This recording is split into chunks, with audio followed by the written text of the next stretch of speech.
Starliner Media.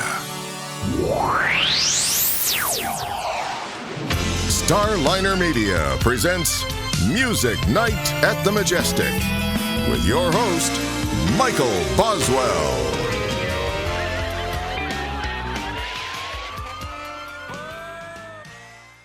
All right, it's time once again for Music Night at the Majestic, and with us tonight, Juan Carlos Quintero. Juan, welcome to the show. Hello, Michael. It's great to see you. Thank you for having me. Oh, it's good to talk to you. Your last two albums specifically have a sound that I'm very partial to. You've really captured that 60s jazz pop sound. Yeah. Well, thank you. That was the idea, and it's been the aim for years really, because there's something so beautiful about how music was handled at that time, especially with melodic jazz. A lot of that music was really pop music of the day, and they Exactly. became a lot of the songs became standards that we now regard as standards. And so really I felt like I was making a pop record, uh, Mhm. in this last outing, and it's because the melodies are so strong, and if you listen to, for instance, like George Shearing's Latin records, he hardly takes I mean, there's songs he never takes a piano solo, Mhm. and it's a jazz artist, and I think he, I don't know this with certainty, but I get the impression that I think he was compelled to just almost leave it alone and just let the melody and the groove be the thing, and it's hard. My hat is off to him, because you really have to, you have to remove the ego in essence, and just let the melody be the entire, purpose.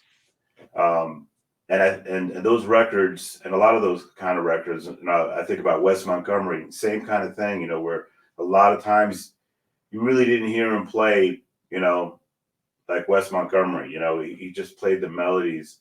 And so those were more of the pop type recordings. So my aim was to basically combine those two worlds where, we're doing the melodies, we're honoring those melodies and trying to house them in creative arrangements. And then also have some improvisation going on as well, but we didn't go crazy. We're leaving that for the stage, and this is more of records were more of an abbreviation. It was like a sample of what the artist was really about. So I found myself in that zone, and it was great. I don't know if I could have made these kind of records, when I was starting out, Mhm. but it sure feels great to do it this way now. Well, to me, there's always been a maturity about that type of music to where you have to know the roots of all the things that go into it before you can do that.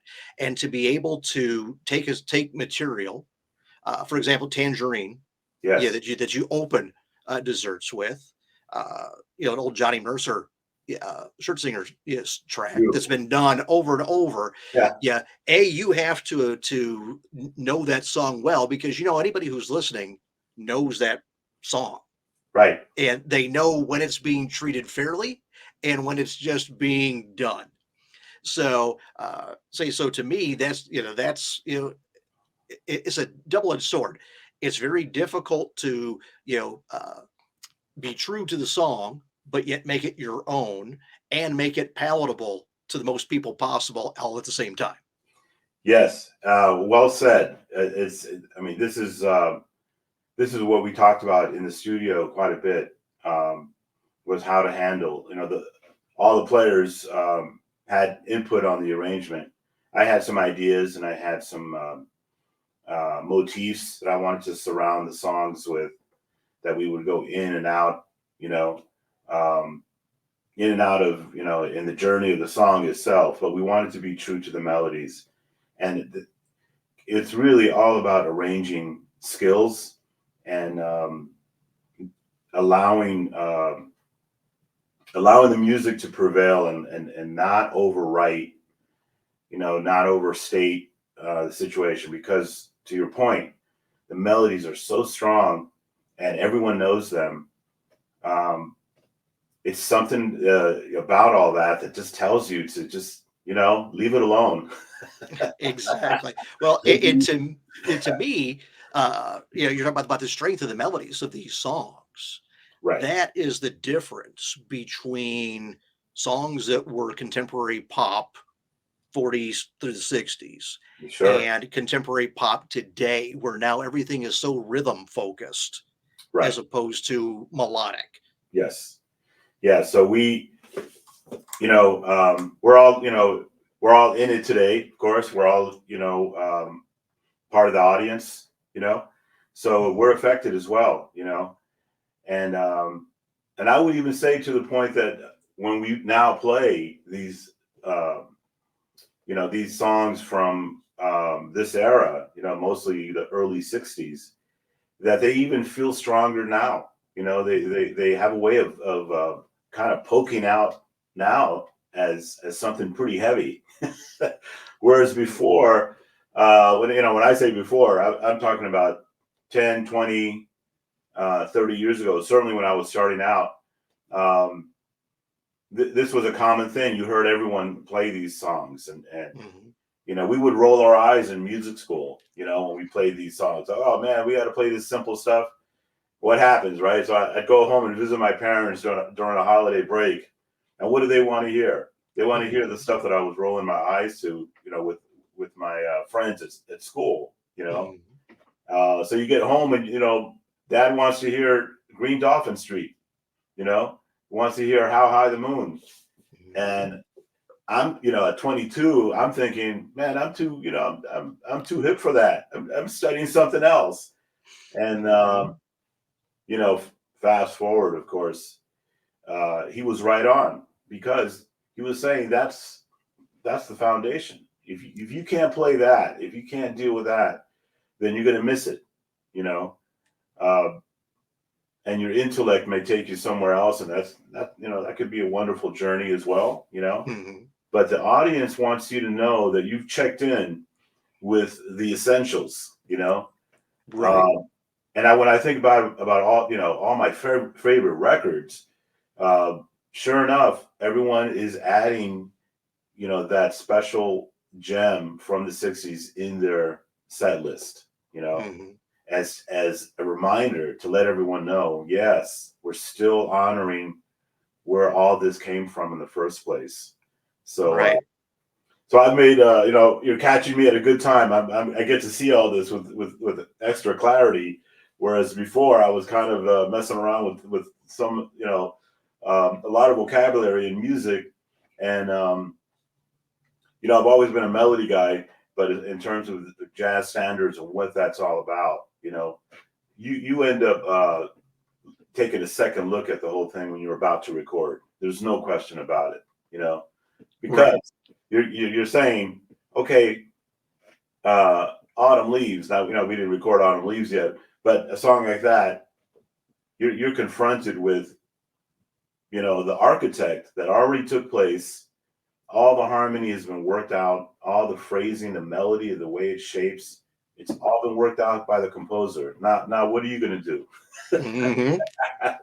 And it's very humbling, Right. Well, I'll tell you, you mentioned it as simple, and I've had this discussion a number of times where people will say, "Oh, that old stuff is so simple," and my take is it simple or is it uncluttered, where they could get straight to the heart of Right. the emotional message that they're trying to convey without Sure. all the histrionics or what have you Sure. with it. And that's why it lasts, because it's simple and to the point, and it strikes that emotional chord with you. Sure. And it strikes the part of the brain that remembers things because the melody is so memorable. Yeah, it's something about the craftsmanship craftsmanship of writing, of writing melody and harmony, so that it's when you take a step back, it's so simple, but yet to get there. Any composer will tell you this. You throw out a lot of paper to get to something refined and simple. It's not like you just get there from the first take. Exactly.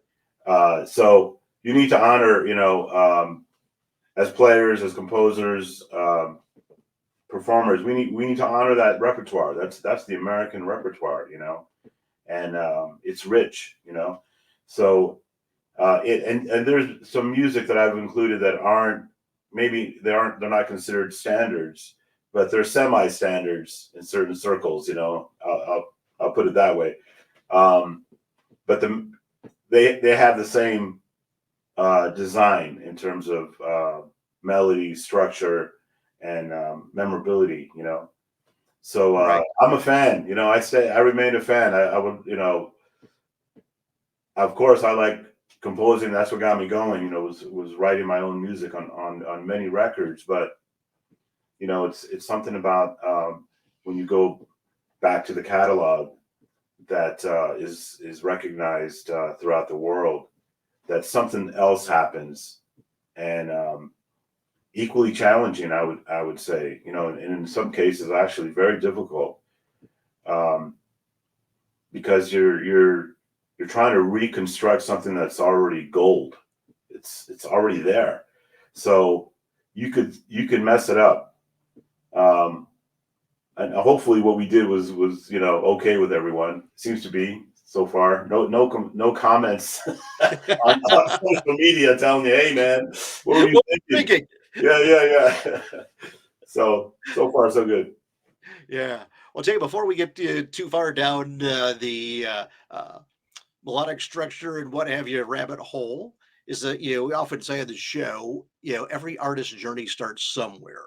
Oh yeah. Now, if I'm not mistaken, you were like what, 8 years old when you first started playing guitar? Yeah, about that. Yeah, about there. Just trying to work out, just playing by ear, and that led to guitar lessons shortly after. Yeah. So at what point did you decide, you know what? I'm gonna get serious about, this guitar thing. It's funny. It kind of happens at many points, and at least that was my case. Uh, for me, it was a social thing.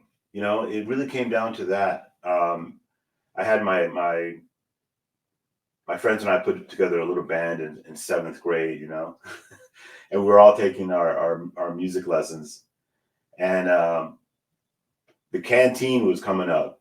That's what we called it. We didn't call it a dance, but the canteen in the gym was coming up on a Friday night, and I got the gig. It was my first gig, to play. They were going to just play records,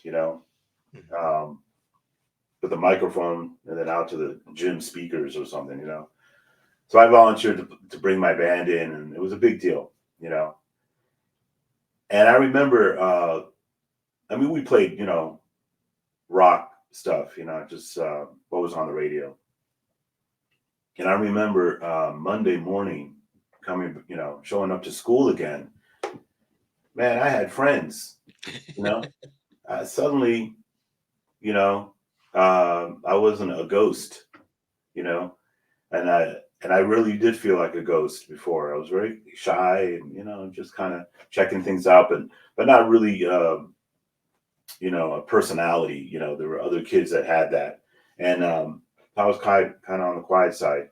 But when I played my music with my band, we had a social life that was instant, and that's what really got me, was that I didn't have to play football or get my ass kicked. I could just play my guitar and I'd have friends. And it was a great time, because the music on the radio was a direct link to how everyone played music, and it was if you took lessons at the local music store, it was a thing. You know, there were a lot of bands in the neighborhood. There were battle of the bands. We all played. You know, we all had to play if you wanted to experience the music. And so things are different today, as you know. We're out in the suburbs outside of Portland, and I don't hear a garage band in the neighborhood. You know, I don't hear the kids plugging in, playing some Beatles or Rolling Stones or whatever, and the cops showing up. We don't have any of that. Yeah, and I think that period just kind of went by us as a whole, and I miss it. I'd love to hear a band down the street working out "Sweet Home Alabama," and that echoing throughout the neighborhood. To me, that would be just precious. But we're in a different place now. It's more the kids are hanging out with laptops and games, and they're socializing in a different way. But that gave me a social life. The instrument instantly gave me a social life and a purpose, and it kept me out of trouble. That's for sure. Yeah. Tell me this: were you a big record buyer? Yeah, we all were. That was a main thing. We would all hang out in our, we would go to each other's homes and listen to the records all the way through, and check out the liner notes and talk about it. And of course, no one could buy all the records, so the culmination of all your friends buying other records meant you got to hear everything else too. Right. And your ears would perk up. The music was new. Rock, pop music was really taking a form, in the 70s. And at the time, we just thought that's the way it was. But really, a new genre was coming out of all that, Everyone played on those records too, Right. That music slowed down, it sped up, and it had a little vulnerability to it, And by the time I got into Jeff Beck and those kind of players, that kind of pivoted me to more of the jazz sound, and my ear kind of gravitated toward that vocabulary, Yeah. But that was later in high school when I started checking that out. But Tell me this: do you remember what the first album was that you bought with your own money? that's a great question. I think it was a Led Zeppelin record. Yeah, I think it was the first Led Zeppelin record, because everyone had to have that. All my buddies, So I had to have it, and but I think that was the first one. And but it's funny. That was the music I played in my room, in my bedroom. All this cool rock stuff. But downstairs, in the family room, Nat King Cole was playing, Perry Como, Andy Williams, Mel Torme, all these great singers, crooners, and they were, Tony Bennett, man, they were singing the songs I'm trying to play now. So, funny how it all goes around. What can I say? For the young guys coming up, check out what your parents are doing. There may be, you may find something going on earlier in your life that you may take 30 years to get to if you don't check it out. Or grandparents. Yeah, that's right. That's right. Yeah. So. Tell me this: who were the first players that influenced you? Well, certainly in the jazz space, it was Gary Burton. That was the turning point for me in so many ways, because I was reading about him in Downbeat magazine. We didn't have the internet at that point. It was all about going to get those magazines. Guitar Player magazine, Downbeat, Billboard, that kind of thing. And that was really the connection, you know. So when I read about Gary Burton, I read about Pat Metheny, you know, and Mick Goodrick, and these these players from the Boston area, you know, that went to Berklee, and you know, that was like a kind of a mysterious notion. You know, how do you get to Berklee? You know, but that was really the connection. And you know, when I learned that Gary Burton was teaching at Berklee, and there were other players that shared that kind of vocabulary, that's where I needed to be. You know, and it was just really reading about it more than anything. Just reading about it, and seeing the ads about Berklee, seeing that, you know, Quincy Jones went to Berklee, you know, I was just romanced by that whole notion that there was a place you can go study where these other guys had been, or, you know, were part of the faculty, you know, and they were accessible in this way.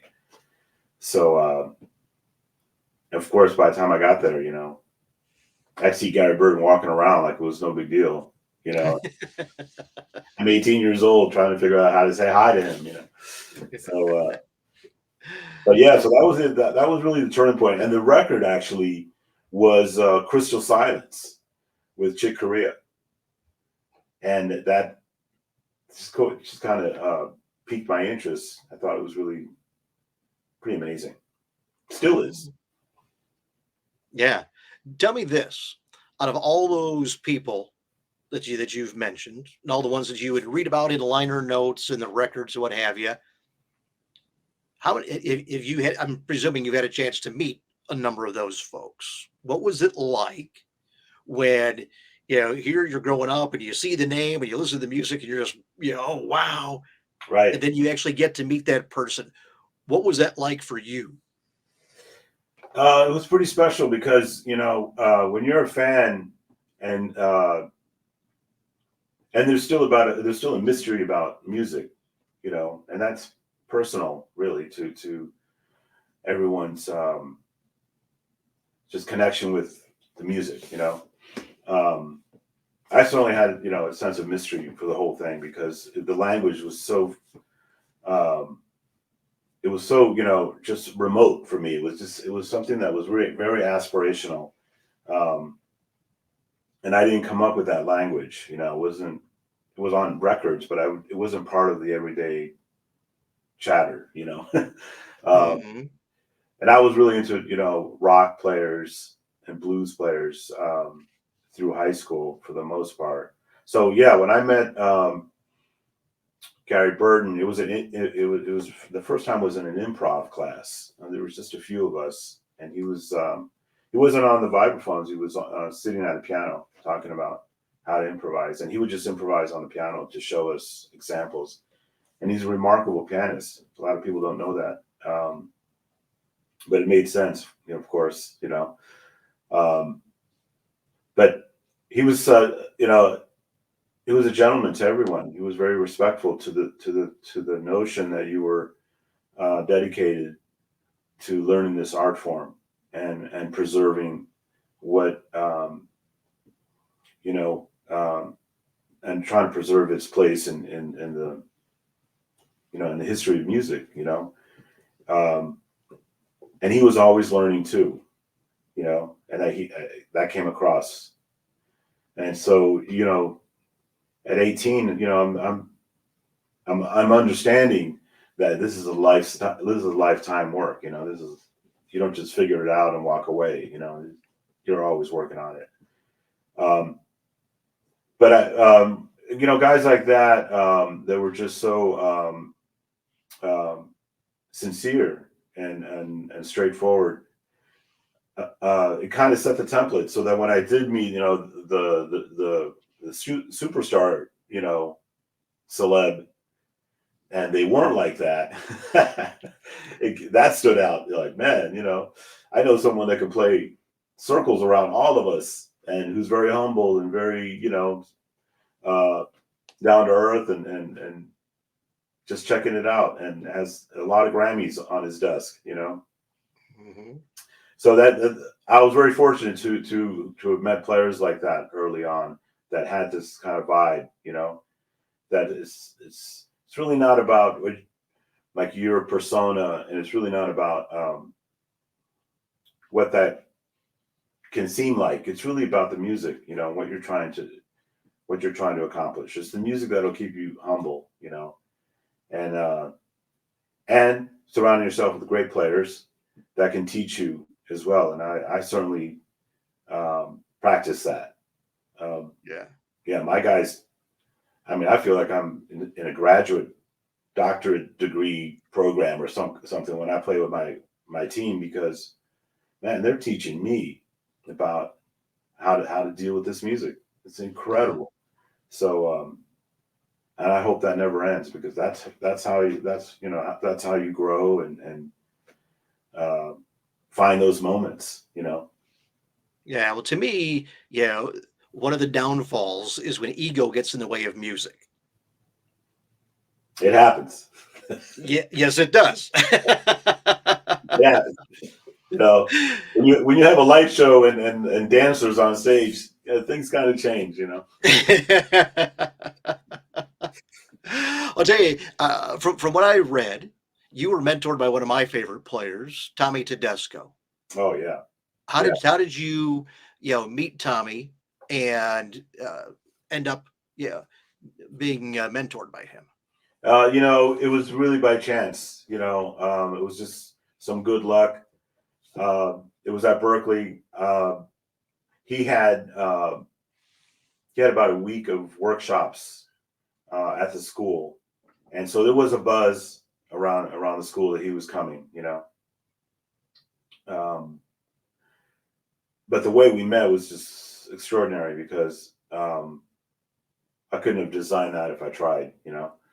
But I was taking my lesson, my weekly lesson with William Levitt, who was the chairman then of the guitar department. And in walks Tommy Tedesco with his wife, Carm. And it was amazing, I turn around, there he is. Wow, it's Tommy Tedesco.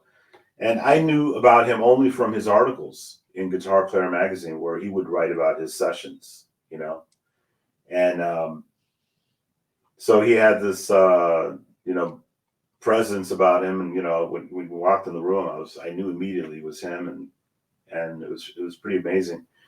William Levitt wanted to end the lesson because Tommy arrived, and basically said to me, we'll resume at another point. Tommy has arrived, so let me tend to him, which of course was a normal thing to happen. But Tommy insisted that we finish the lesson, and so there was a big sofa behind us in the back of the office, and so he and his wife just sat there behind me while I finished my lesson. That you can imagine. No pressure. Yeah, you can imagine the sweat coming down, and I'm looking behind me. There he is, and we're finishing the lesson. William Levitt didn't miss a beat. He stayed right on course. Like, yeah, okay, we're going to finish this lesson. We had another, I don't know, maybe 15 minutes, and it seemed like hours. And it just turned out to be a great thing, And he was making comments, like, yeah, that's a cool way to go about it. With things that Levitt was pointing out to me, And Tommy wanted a tour of the school. So Levitt volunteered me on the spot. So JC, take Tommy and his wife around school, show them everything, So man, that was just, yeah, okay, let's do it. So we spent about an hour and a half together. Oh wow! Just walking around the school and chit chatting, and I was a little nervous, but I would think Tommy made it. He made it okay, and he started asking me what my plans were. And at that time, it was not to really go out and make records, although that was kind of an outside plan. But the immediate plan was to go to LA and be a session player, And that's what my buddies and I all talked about at school. That was the buzz. And so Tommy gave me his phone number on a little piece of paper. I stared at that phone number for months. I mean, trying to get the courage to call him, And I finally did, and it was his wife actually in those calls. I would kind of broker the whole thing because she would answer the phone, and I would have a chat with her, about what was going on, and it was as if she was there to kind of like an advanced person to make it all okay. And then it would segue to Tommy, and by then I was okay because Carm had set it up in a nice, beautiful way. And now here's Tommy, and we fell into a nice little friendship. It was a couple years, before I ended up in LA. But he had promised me that he would show me around, like I had showed him around at school, which is super generous and such a gracious man. And that was his thing, as I later learned. But by the time I got to LA, he picked me up at the airport, and we went right to MGM Studios, which is now Sony Studios in Culver City. And he had a session with a full orchestra, and the movie was Batteries Not Included, Steven Spielberg's movie, and a very young James Horner was the score composer and conducting the orchestra. And this was my first time checking out an orchestra on a movie date and just watching the whole thing happen, how it works. Again, back then we didn't have YouTube. We didn't have the internet to kind of poke around and see how things happen. We now have that, right? So back then, this was like all very mysterious. You maybe read about it. You saw some pictures of orchestras and recording sessions for movies, but you really didn't know how it went down until, unless you actually experienced it. So to me, it was a big deal. Tell me this: what was the most memorable thing from that first tour that Tommy took you on? Well, it was watching him work. It was watching him work. There were four guitar players. He was guitar one, and it was watching him work, watching how the composer James Horner, worked with him, and the music was, his parts were written for him, and just how he, how relaxed he was, and I ended up at many sessions with him, observing and on occasion playing too. But that's really what my takeaway was how relaxed he was and how prepared he was. And also, I realized very quickly that guitar one, the guitar one chair is really reserved for a very special player. I was just visiting. You know what I mean? I was there just checking it out. But it's such a high level skill set, you're not overdubbing, you're playing live with full orchestra. And for guitar players, that's a big deal. We tend to be more improvisers, and a lot of guys play by ear. You have to be an amazing reader. My reading skill was, I don't think it would ever be categorized as amazing. It was adequate. But he started, he recognized my strengths, and he would recommend me for work, knowing that I would shine. So he would actually refer me to stuff that was super easy. So he had this thing about helping you market yourself in the industry, and he was very mindful of that, of how how you're presented and how you present as well.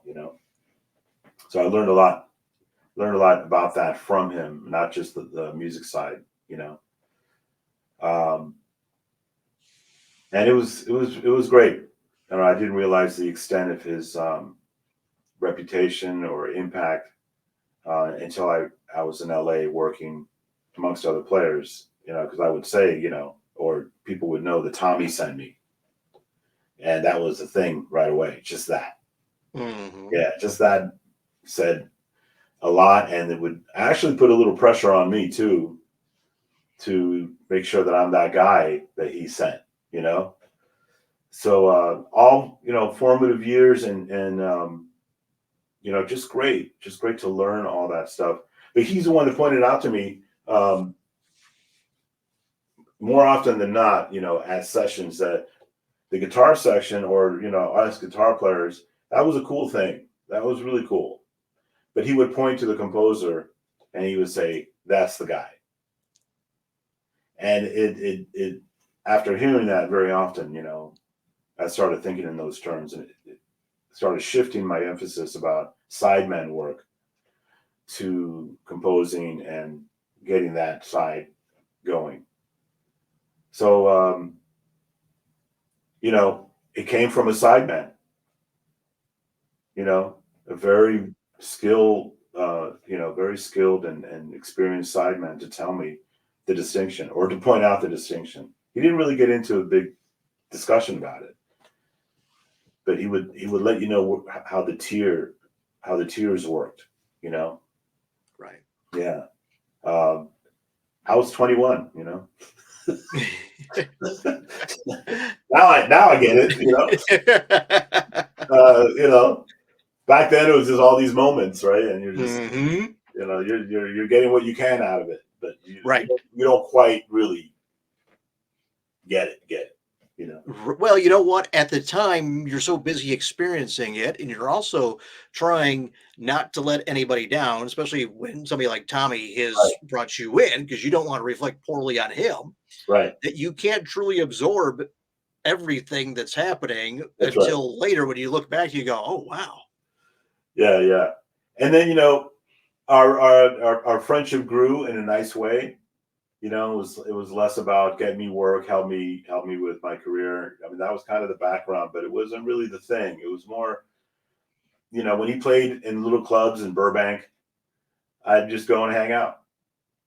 And I think he really dug that it wasn't just an industry dynamic. It was I just liked him. So you truly cared, Yeah. as opposed to, "Hey, what's the next gig you can get me?" Exactly. So I think he picked that up on my whole thing, and that I just was more genuine about. I just wanted to be around him. I thought he was just super cool and a lot of fun. And it turns out I wasn't the only one. There were a bunch of Tommy groupies, and I was one of them. And happy with that. And he'd bring me in to sit in. He'd have a jazz trio date, and he'd hand me his guitar. Just, man, play, And those were high pressure moments more than any session, because it's the audience. It's not players in a session. You know what I mean? It's the audience. So he kind of taught me there's two sides of this. Yeah, cool stuff, man. Mentorship is so wonderful, and now I've tried to do the same thing. When I get calls from young guys coming up, and I remember Tommy, extending a hand, and being available. So now I'm in a similar space, as the older guy, if anything, And I can hear that voice on the phone. I can tell they're still in the dorms. And you want to handle with care. You want to handle with care and be that and be a part of their journey in a favorable way. You want to be helpful. Right. Well, that's one of those things to where you have to be very deft about how you say something, because it's easier to make somebody feel bad about what they're doing Right. than it is to make them feel really good, Right. even when you don't intend to do it. Right. You know, you never want to be the guy who, Right. you know, makes somebody go, you know what? I don't think this is for me after all. Exactly. Exactly. Yeah. And he actually pointed, as I mentioned, he pointed out, without pointing out so much, that session work was not really. I thought it was my destination, but really wasn't. And I did my share of it. I went on the road. I did the sideman thing. I backed up superstars and stuff like that. I saw my share of tantrums at sound checks. All the drama. So I got my taste of it. But he's the one that said, "Man, you should just focus on your music. You just get your writing in order and go after that." When it was time for my first album, he joined me. He was a guest artist, and it was great. It was great. The session that he and I did for my record, that was the best session. That was the best session ever, because it wasn't a film date for him. It wasn't a TV show. It was my music. It was my first album. He knew that was a big deal. And he made it so much fun, and he was so supportive. When it came time to get him paid, he wouldn't take any money. Oh wow. Yeah, just wouldn't. He's like, "No, man, I'm not on this one. This is for you." And then like 6 months later, I get a phone call. He leaves it on my answering machine. With the tape. Uh-huh. You got to rewind it to hear that message. And he said, "Hey, go pick up Guitar Player magazine. I think you're gonna like this month's article. Check it out. Let me know." Click. So that's what I do. I go out to 7-Eleven. I find that Guitar Player magazine, and his studio column, was about our session. Oh wow. And he printed his part that I had written for him, and he talked about the date, and as if it was some big Hollywood movie date. It was just a little jazz record, and he talked it up like it was another date with John Williams or something, And man, so I called him and thanked him, and I couldn't believe it, And he could have wrote about another John Williams session or James Horner session, Jerry Goldsmith, all these guys he worked for, and he wrote about my record just like it was no big deal. Well, like it was a big deal. I should rephrase more accurately. And he was like, "Yeah, it's good. It's good for you. Guitar players will learn about you all over the world, and it's a good thing." It was helping me with my profile. And I often think, man, what would it have been like if he was around now with social media? Because he had the skill set about marketing himself. It was kind of subtle, but man, it was, everyone knew Tommy.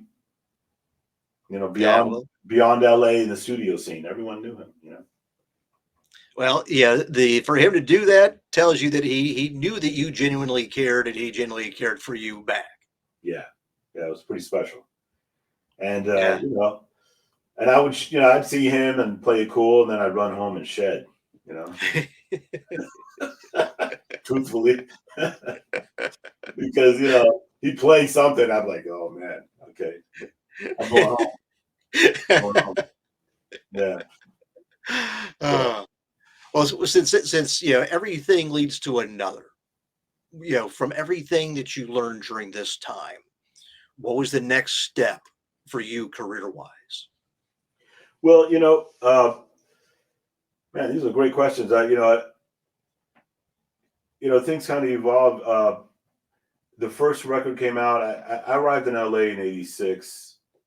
My first deal was in like a year and a half later, and I was one of the lucky guys in that respect. But also, I was one of the guys that didn't know any better. Like I didn't know you weren't supposed to call up record companies, but I just did, and I would send out like endless packages with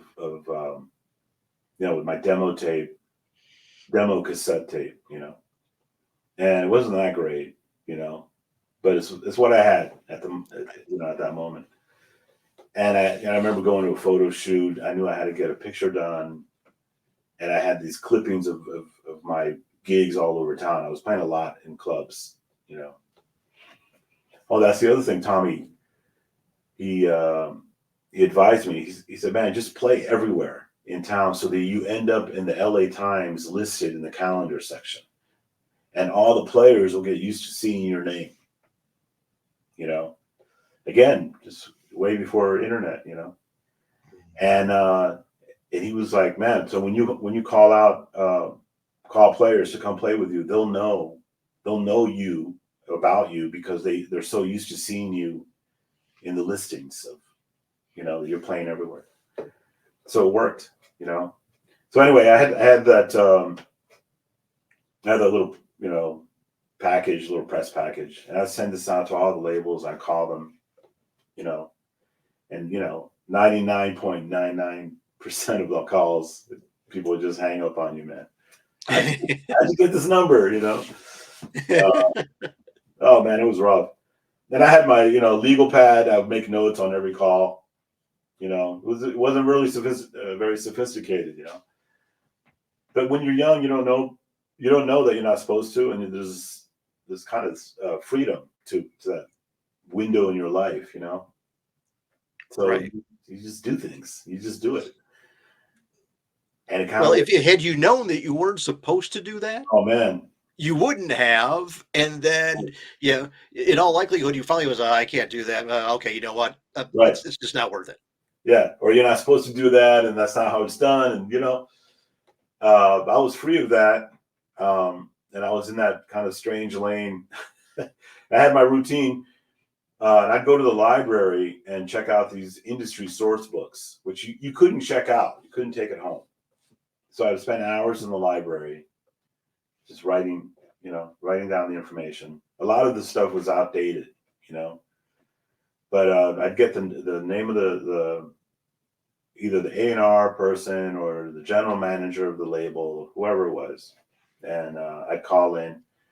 So inevitably, you get to know the receptionist, the secretary, as they were called back then, and they were, they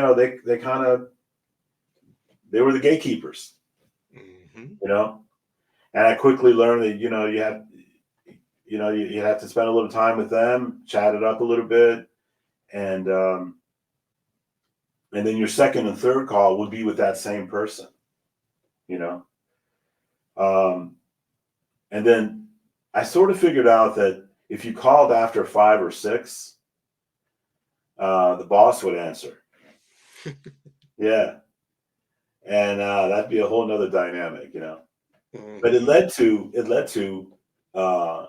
how'd you get this number? And I would say, well, Sally, I spoke to Sally earlier, which was true, the receptionist, and then that would be in an odd way my in to stay on the phone a little longer, because Sally, I would drop his employee's name, Exactly. It led to my first deal. It just led to my first deal. And so that's what got me going. Once the record came out, it was in the stores, it was on radio. It was a life changer. It just kind of affirmed that I wasn't so crazy after all, But it when you're new to the whole thing, you realize that there's an audience that is liking what you're doing. It's really weird. I mean, I don't know if this comes up in your interviews often, but when you were starting out and you realize strangers like your music, it's really a very it's like a phenomenon, because you're really used to before then your friends and family liking your music, and you really don't know if they truly like your music. They're just being nice, Are you placating me or are you being honest? Yeah, yeah. You really like that tune? I don't know if I like it, you know. But You're just trying to get me to stop playing is all you're yeah, doing. Yeah, yeah, it's great. exactly. And then, suddenly you realize, that you're getting support from people you don't even know, you know, and that's something that changes your whole concept. You feel like you take on this responsibility to try to get it right, you know. And so that got me started. It was that whole thing, and uh, the format in jazz was brand new. There was a smooth jazz network of stations that was brand new at the time, and I didn't know what that was. But they welcomed my record. It fit in that melodic thing that they were looking for, and I don't know if today I would be categorized as a smooth jazz artist, but I kind of sometimes they pull my music in there, and it's cool, you know. But I don't think my design is really for that. That's become a thing where artists design their sound for that very specifically. You know what I mean? I can't say Latin jazz fits that, and if it does on occasion, great. You know, the audience has a huge palette. You know, they move around. You know, Right. and but that all that got me started was that first deal, and then I had a manager, and it got a little serious. Uh, record company folks are involved, and you kind of grow up right away. You grow up in the industry, Hmm. try different things from outside input. Often you learn, that you have to go with what's in your heart, not the marketing, not the result of a marketing meeting. You have to really go with what's in your heart. Somehow or another, the audience knows the difference. They just do. Well, you can tell, you know, uh, if it doesn't ring true, whether it be lyrically, melodically, production wise, if it sounds like, okay, we're making sausages here, crank them out, That's right. versus something where you can tell somebody's put their heart and soul into it, as opposed to going, hey, we crank out 6 of these, we could have an EP out and, get this thing streaming tomorrow. Right. Right. Right. Yeah. I learned the lesson a number of times. You know, just just be true to your sound. We all sing the way we sing. Uh, the way I play is going to be different from all the other guitar players. We all have a different take on phrasing. We all have unique experiences, that causes us to play a certain way, you know. And but if I try to sound like someone else, like purposely, that's not going to work. Yeah. No, well, there's already somebody doing that. That's like opening up a hamburger, shop right Right. next to the established burger shop that everybody in town loves. Right. Odds of Right. you succeeding are not very good, you Right. know. Right. But say with music though, it's a case of we're all influenced by somebody Right. else, Certainly. and so there's no way anybody's gonna do anything that's 100% original, because there had to be music that inspired you to get into doing music in the first place. Right. However, you know, it's taking all of those influences, no Hmm. matter how divergent they might be, to create something that's uniquely you. That's my take. Yeah. That's it. That's it exactly. That's it exactly. And you know, uh, for a lot of musicians, we have to be reminded that we're not playing for musicians. You know, that we're playing for you know people who love music for many reasons. You know, uh, there's an affinity for certain ways of playing for many reasons. But you can't expect the audience to know the intricacies of your method, your vocabulary in music. But But if that study is there and now you're manifesting it in a relatable way, then that's a win. That's a great thing. I always think of authors, their skill set in writing, and their vocabulary is so rich, but yet it's the successful book out there that somehow everyone can relate to, everyone can read. So you need a good editor to ensure the best outcome. I need a good producer, even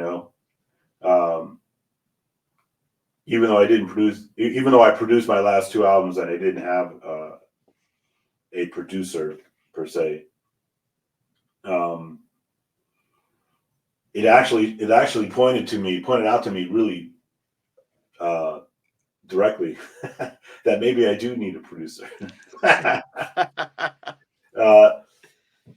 The last two records, I learned so much about producing, and it's exhausting. There's so many things that are going around simultaneously.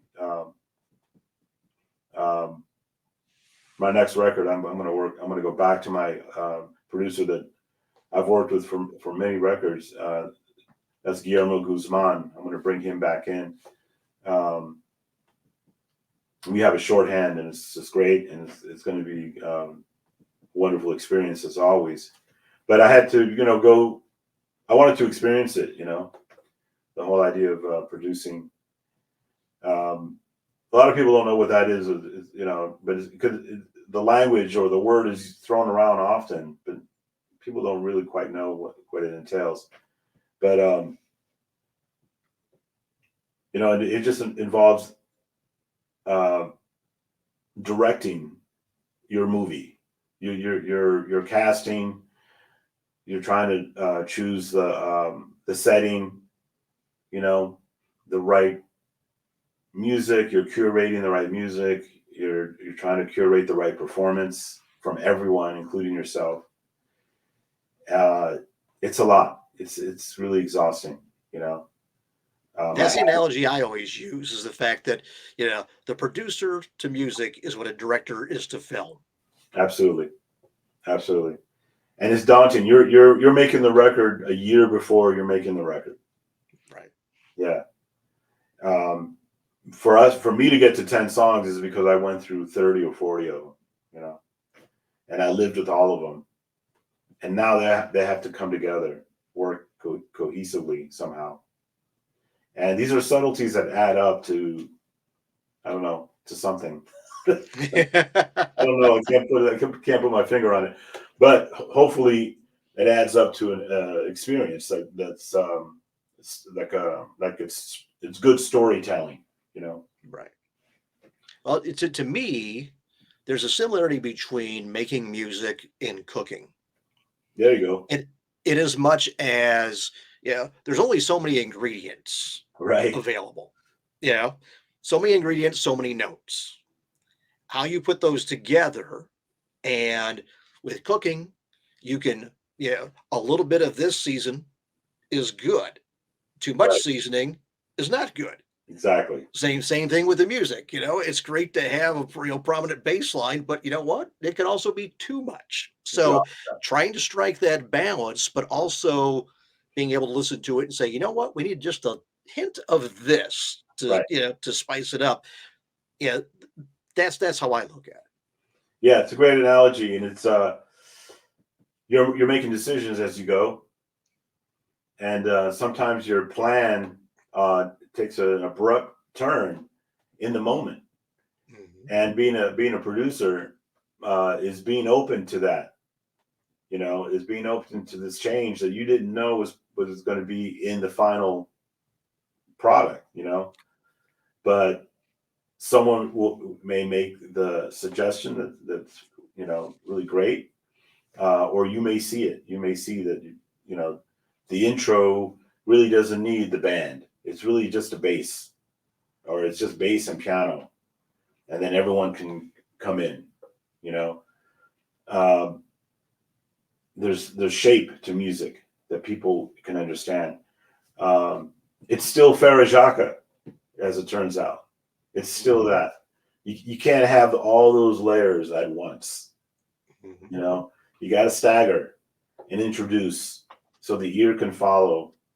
You know, but you just can't jump in. You know, Right.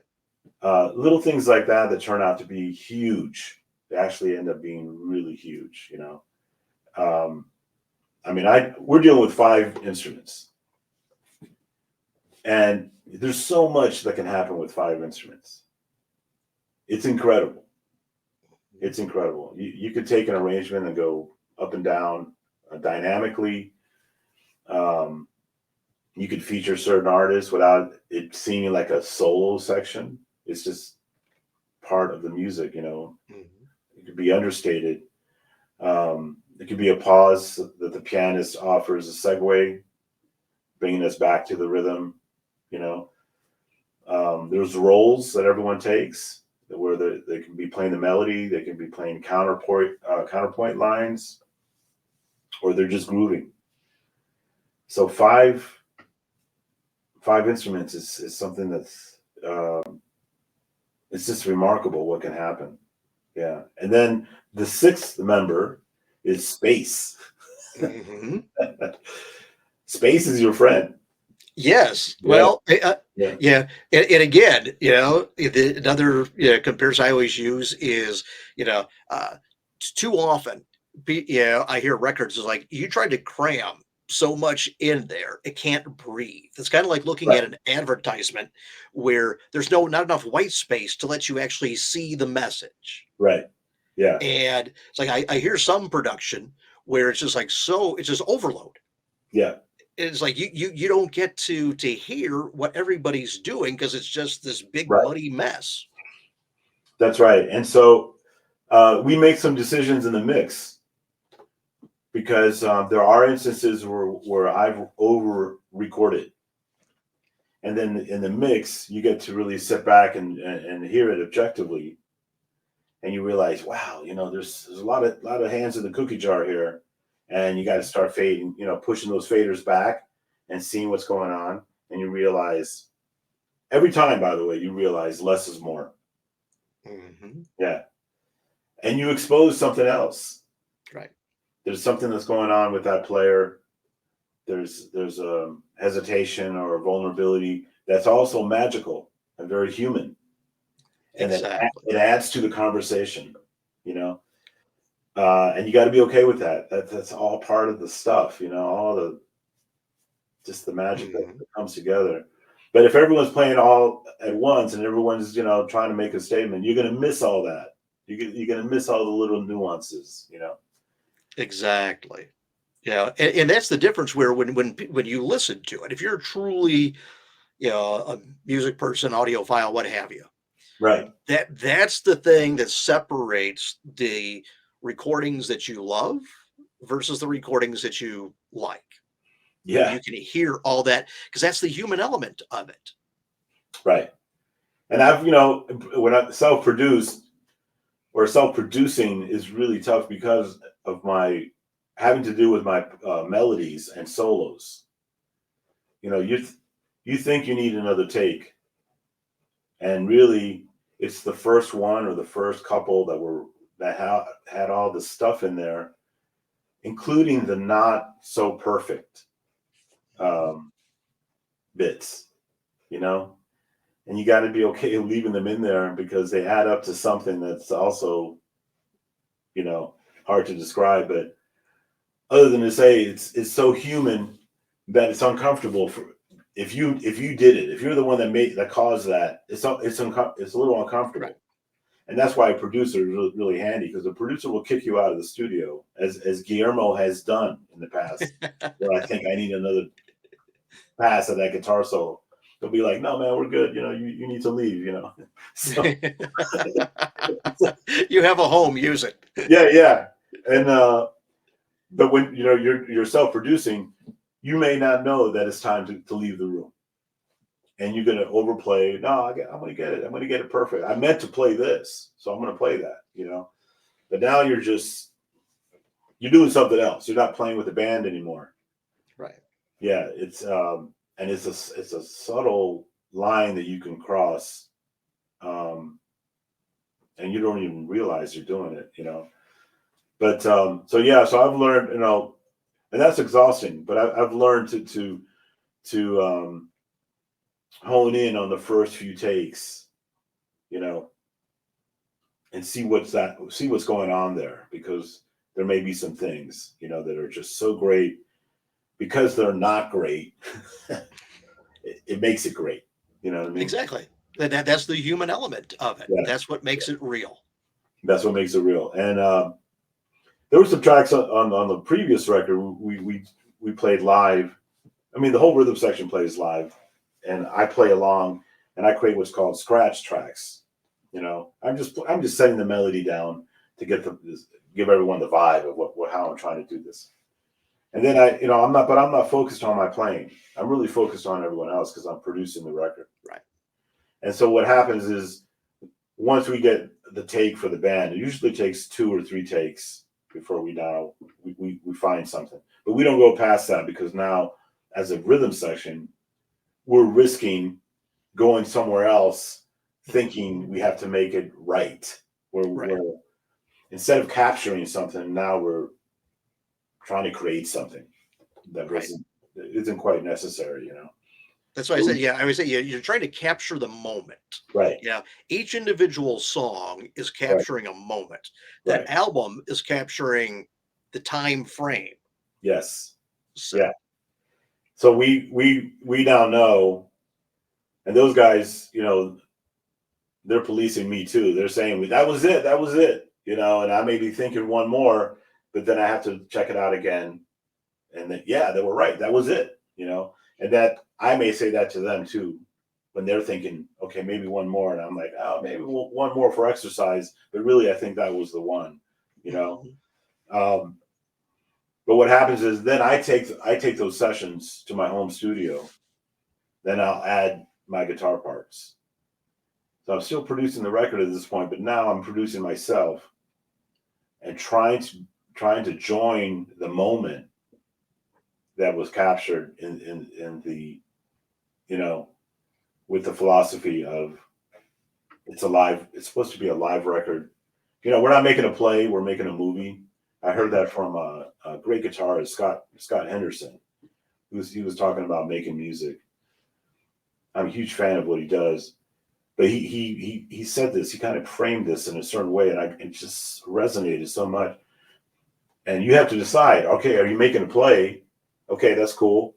Everyone's going to do something on the stage live. That's it. That's what happened at that show, right? It's a play.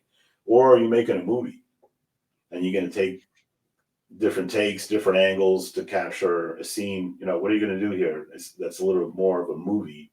Mm-hmm. And we're making like a play and a movie, you know, because I am taking those tracks home to work on the guitar parts.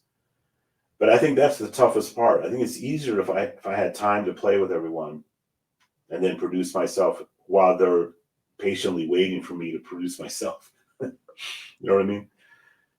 But I have to do it at home. And it's a tough thing, because you're playing this melody, you know, and you're trying to get a vibe alone. Mm-hmm. Everything changes, you know. Right. So you don't know if it's good or not, you know. So I've learned now to just, okay, I'll take some passes and I'll kick myself out of the studio. I'll go do something else. I'll come back the next day, press play, and I'm like, oh man, that sounds good. What take was that? And I see there's take 1. I'm like, no, I've got some other thing going on in my head. Like, it can't be take 1. It can't be. So, well, when you're home by yourself, you're not picking up on the vibe that you're getting from the other players. Right.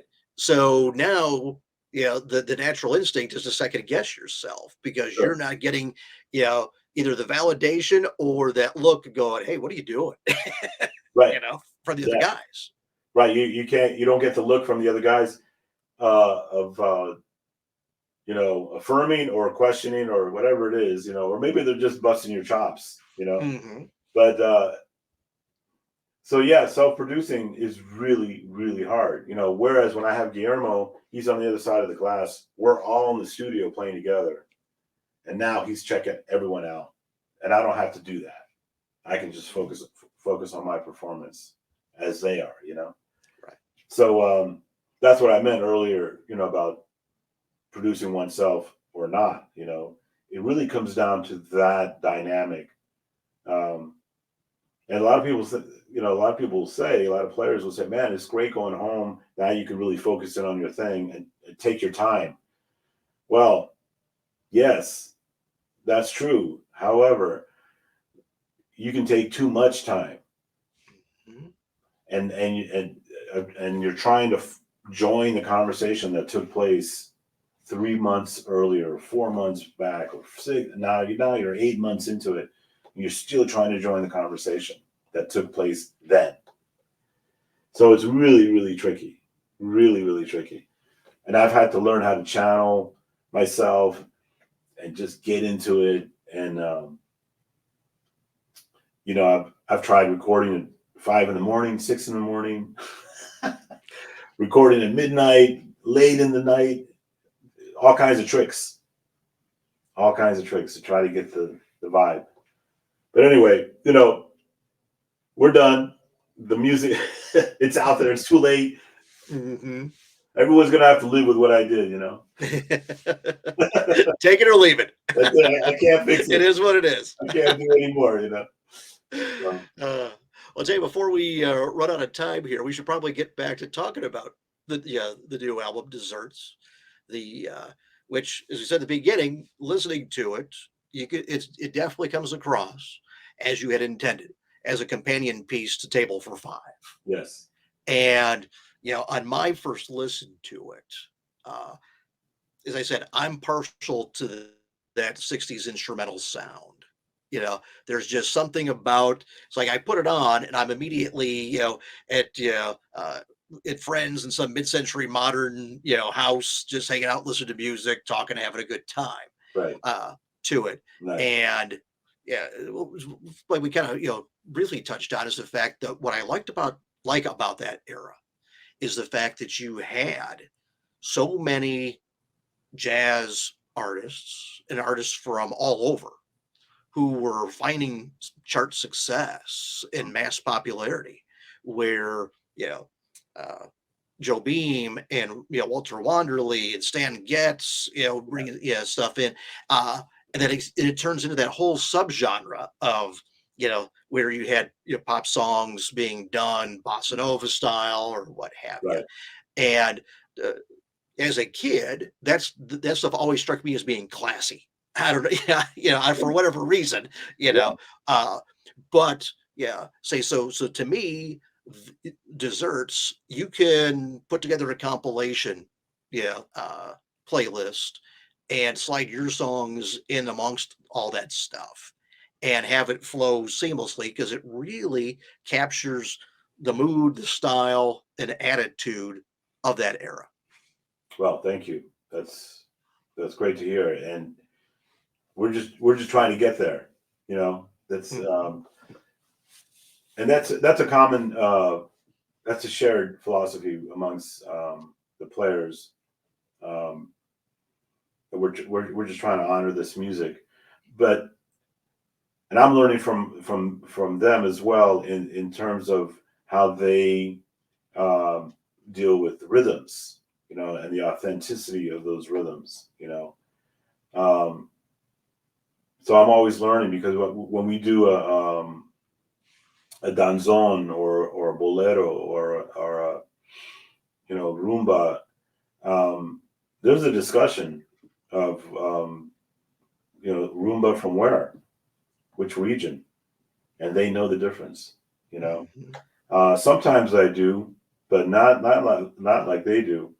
So Eddie Resto on bass, Aron Serfati on drums, Joey De Leon on percussion, and Joe Rotundi on piano. They've been with me for over 25 years, So I call them, they're my E Street band, and I love them so much because they're great teachers, and really they're my mentors, in so many ways. And their elegance with music and how they deal with it and how they deal with the rhythms and the history of Latin music is just so great. I go for the ride, truly, because when we figure out it's going to be a cha-cha-cha, it's not, the cha-cha-cha from music school ensemble 101 that meets every Thursday afternoon. It's not that. It's the real thing. It's the real authentic sound that I remember as a kid, when I would hear, the records my father played, and there's an elegance to it. Like you're pointing out, it's very classy. There's this thing about it. Mm-hmm. So when they lay it down, I'm like, wait a minute, I'm buttoning up and I'm changing my posture because I'm about to join this conversation that they're able to set up, and it's so easy to take it for granted because you put on the music and like, oh, it's that sound. It's there. There's no one shifting. There's no one adding extra comments just because they have chops. And by the way, when that happens, there's a look that happens. I received that look too. I received it. Time to check yourself. Time to check yourself. Yeah, yeah. Are we here to play, or are we gonna mess around? What are we doing, man? And I've learned so much about that discipline because that's how you get the sound. You just your ego is put aside. You got to be true to what's happening. It's this thing, and it's all for the dancers. We're used to hearing the terms merengue, rumba, bossa nova. Those are dances, first. So that's what that's what these guys do so well. They're true to the dancers. You don't want to get looks from the dance, from the couple dancing, right? Because Exactly. you added some weird thing to it. No. Come on. So anyway, I can go on all day about how much I love these guys for all those amazing reasons, But I'm one of the lucky guys. I have this core, Joey De Leon just joined us a couple of years ago, but I feel like I've been working with him for 20 odd years because we worked together on and off in different situations in the past. But there's a shorthand with everyone, and they know the vibe and the concept of what I'm trying to do, and they just bring what they do so well and so openly. They're it's a selfless experience. It's so great. That's the part that just that's the part that I take from the sessions. Is this experience that I get to embark on and put into the memory, and also look forward to the next time, because I don't know what that's going to be, but I know if it's with these guys, it's going to be great. Well, in listening to it, you can tell, you guys have been playing together for a good while. Yeah, very tight band, but you can also hear the fact that you guys, like anything else, chemistry. Oh yeah. Is there because everybody plays off each other very well. So Yeah. Tell me this, JC, the songs that you chose for the album. Yeah. How did you go about choosing? We mentioned Tangerine, the opener at the beginning of the show. How did you choose that one? Well, a lot of it is it kind of an instinctive thing, when I draw from my, from my childhood days. This was the music in the house, I mean, I was practicing rock and roll, in my bedroom, but when I joined the family in the, in the family room, Tangerine was on. There was a Herb Alpert album on, and there was Stan Getz and Joe Beam and Los Ponchos and, man, all this incredible music. But my ears weren't tuned in yet. My ears were tuned into my friends and what was going on, but not tuned into my parents' music. you know. So that was in the, you know, that's back here, you know. It's still in the hard drive, you know. It's still there. So when it came time, you know, to putting the table for five together and then desserts, it was really drawing upon my childhood, you know. And when you do that, you're just honoring your parents, you know. Right. Yeah. You mentioned Nat King Cole earlier. I'm going to guess that's where Nature Boy came from. Yes. Yeah, of course. Yeah. I've always wanted to record that song. I just didn't have the I guess I didn't have the courage to even deal with it. And it's not because it's complex. It's complex in another way, you know. There's so much space to it. The melody is so first of all, it's beautiful, but it's so delicate. You can mess it up pretty fast. Mm-hmm. Yeah, you could destroy that if you're not ready, you know. Right. Well, that's one of those songs to where younger people may not know it, but people who are familiar with the song, Right. you know, they know when it's been messed up. Yeah. So, Yeah. And that one was very conversational, by the way. Yeah. In the session, it's harder to play slow than anything else. It really is. And now I'm dealing with tempos now that I'm able to, just because I'm able to relax a little bit. And you know, I guess, you know, it must be some law that you can't play this music until you turn 60, and then after that, then okay, now you can play that. You know, now you can play Black Orpheus now. It's okay, you know. You must be this old to go on this musical ride. Yeah, but before then, at least for me, you know, when I did play it, I did try it. Now I think of the tempos I would choose, and they weren't the mature tempos. They were the tempos of my time, what I was comfortable with, but it wasn't the tempo the composer would want.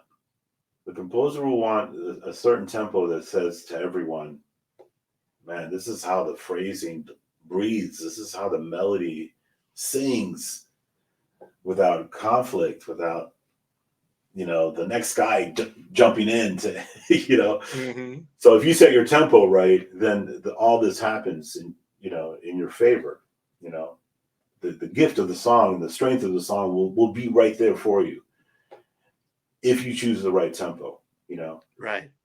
Right. And as a musician, to play in this way, man, you have to just you just have to grow up a little bit, you know, and have the confidence that tempo, that way of dealing with music is correct, you know. I mean, I know there's younger players that already get there. They get there sooner in their life, you know, really quick, and that to me is amazing. Like, how do you know to do that? You know, I remember hearing Joshua Redman when he was super young, and he already had that. Mm-hmm. He already had that understanding, and I have nothing but admiration and respect for him. How do you get there so early? You know, so it happens, you know, but I don't think it happens for most of us. Yeah. Right. Yeah. Well, there's that natural aversion to anything from a previous generation. Yeah. Yeah. Everybody wants to do their own thing. Right. You know, so it's only later that most people stop and go, yeah, actually, that was pretty good. So, Yeah. yeah. I remember hearing Pat Metheny play Giant Steps, and he played it really slow. And I remember thinking, wow, you know, in college, we all try to play that super fast. Mm-hmm. Right. You know, trying to jump into the Coltrane thing. And all of a sudden, he comes out with a very slow version of it. And he made it beautiful. He kind of reminded everyone how beautiful the melody was and how rich the harmony was. Something you can miss really, you know, you could just miss it because otherwise, you know, when it's played really fast and bebop style. Right. But he kind of unveiled it and said, okay, wait a minute, you know, there's a thing here that's great. And by slowing it down, you know, he was able to show that. but I think he did it at a point in his life where it made sense to do that. Mhm. You know what I mean? Right. So I'm always learning from cats like that. You know, they just have an understanding of you know, of how to present. You know, but it's this kind of music, like we're talking about. It's this music that forces you to understand that you're dealing with elegance. You're dealing with something that's really, you know, rich. So it's something pretty amazing. Now, how are you going to deal with it? Hmm. It's been handed to you. You know what I mean? Like, man, Right. what are you going to do with this now? You know, are you going to play all over it? You know, are you Hmm. going to disrespect it? You know, so you know, it's a humbling thing, as I mentioned. You know, but I love it. I love it because it helps you grow as a musician Right. when you deal with repertoire. Right. You know? Now, just out of curiosity, was Barney Kessel's version of The Gift, Ricardo Bossa Nova, was that influential on you? Yeah, I love Barney Kessel, and I remember hearing his version. You know, um, I heard it later. I heard it later. It was Edie Gourmet's version that I heard first in Hmm. my house. Hmm. Yeah, and she had a big hit with it. You know, Yeah, that was from the Blame It on the Bossa Nova album. exactly. And Yeah. I think that was 65 or somewhere in that zone. Yeah, and because not only did they have the title track, was a hit, but then on that also she had One Note Samba Yeah, and Desfinato covers right. as well. Well, I later revisited that whole album. You know, and you know, I think I was in my 40s, and I rediscovered Edie Gourmet. You know, Hmm. but then that song always stuck out. I always thought, man, that would be a cool instrumental to play. You know, Hmm. but I didn't know how to do with it. I didn't know how to arrange it. You know, because it was like a samba, but not. It was like a bowl samba. You know, Hmm. this is really a hybrid. Um, but then I went back to it recently, you know, and I thought, man, this is so cool the way music was dealt with at that time. It's just so amazing, you know. Hmm. I mean, guys like me are just now understanding this, so I can see that it's going to be generations to come that will still be discovering this music. You know, if I'm going crazy about it now, that means it's still going to be discovered, still going to be enjoyed and appreciated on a totally another level, Right. different level, you know. Yeah. Yeah. I'll tell you. I read somewhere that she purposely sang it out of tune at the end because she hated the song. And I thought that was an interesting anecdote. And when you hear the song, it's a little off. It's a little off. Hmm. And but it still became a hit. Well, Patsy Cline didn't want to sing "I Fall to Pieces" either, so Yeah. Look what happened, you know. exactly. Yeah, I'll tell yeah. you, I'm always intrigued when songs have an interesting backstory to them, Yeah. and then you've got a version of a song that actually started out as the jingle music bed for a Diet Pepsi commercial that had success both as instrumental. Al Hurt, had the first version of it. Sure did. Uh, Bob Crew, had the big version of it. Andy Williams had a big hit with the vocal on Yep. it. And that's Music to Watch Girls By. And that's Yes. started out. I think it was Sid Raymond. I think that wrote that for a Diet Pepsi spot. Yeah. So It was originally a commercial. I also heard it became part of a game show theme. But I can't tell you what the name of that show was. mhm, Um, and surprisingly it hasn't been covered that often. mhm. And but I just love the melody. Yeah. Yeah. Well, you know what? It's interesting. The people who have covered it, though, when you have a song that Leonard Nimoy and Ray Charles have covered, Right. that's saying something. That's saying something. Yeah. Um, the one that I heard in my house was the Andy Williams one. Mhm.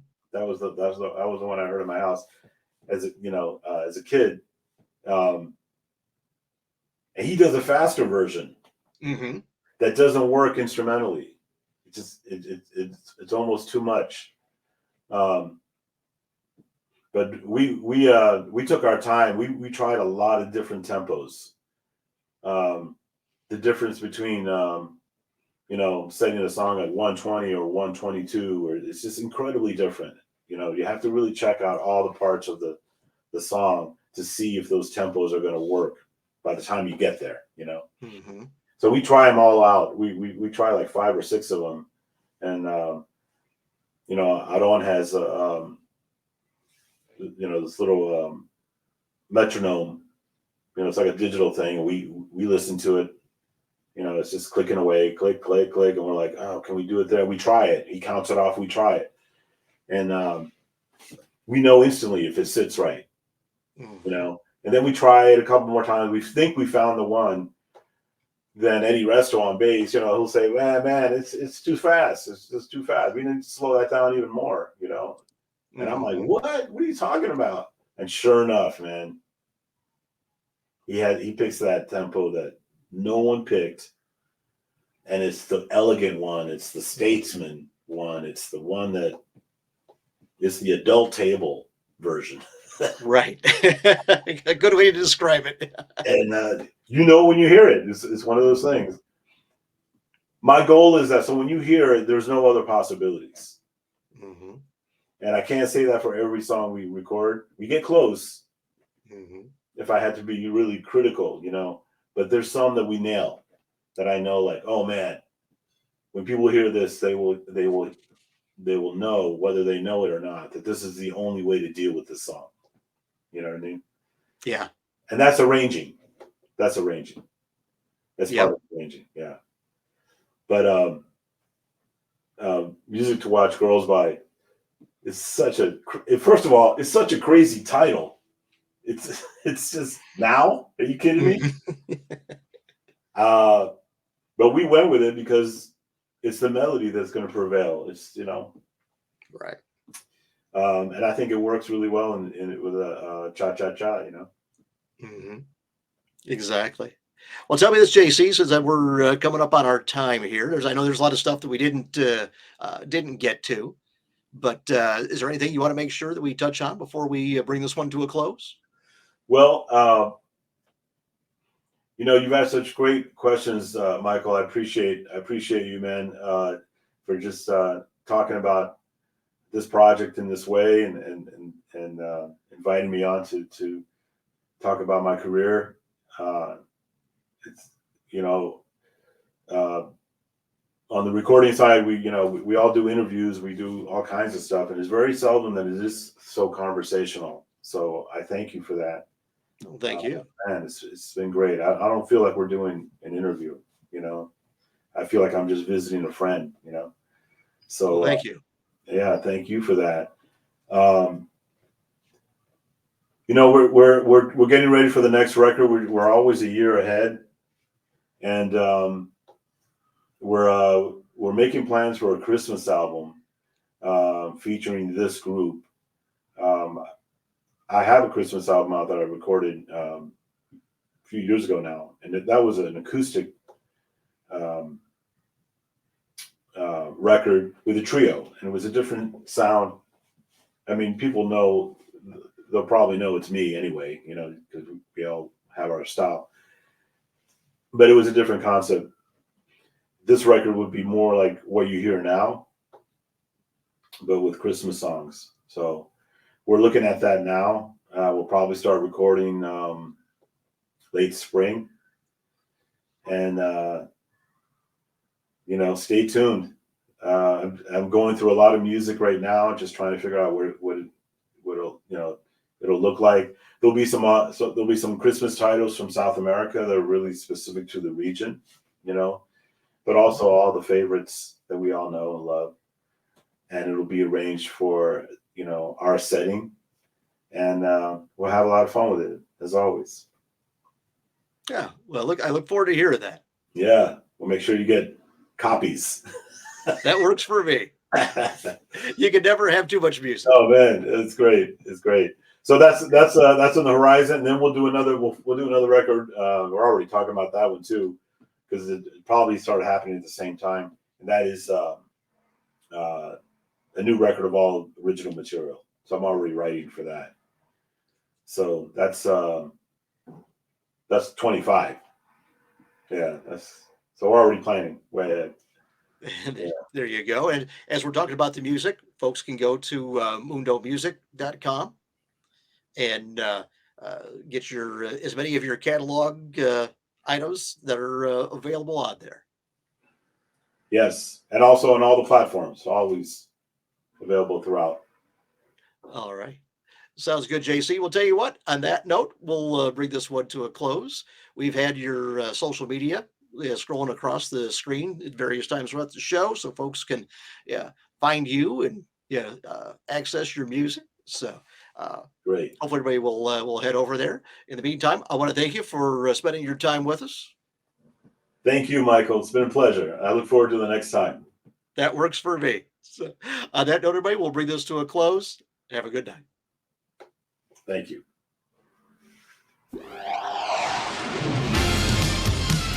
This has been Music Night at the Majestic with Michael Boswell. If you enjoyed this edition of Music Night at the Majestic, follow us on Facebook, YouTube, Twitter, Instagram, and at musicnight.net. Music Night at the Majestic is a copyright production of Starliner Media. Any use of the accounts and descriptions of this program, its audio or visual content, without the express written consent of Starliner Media is prohibited. Thank you for joining us this evening. We'll see you next time for Music Night at the Majestic. This is your announcer speaking.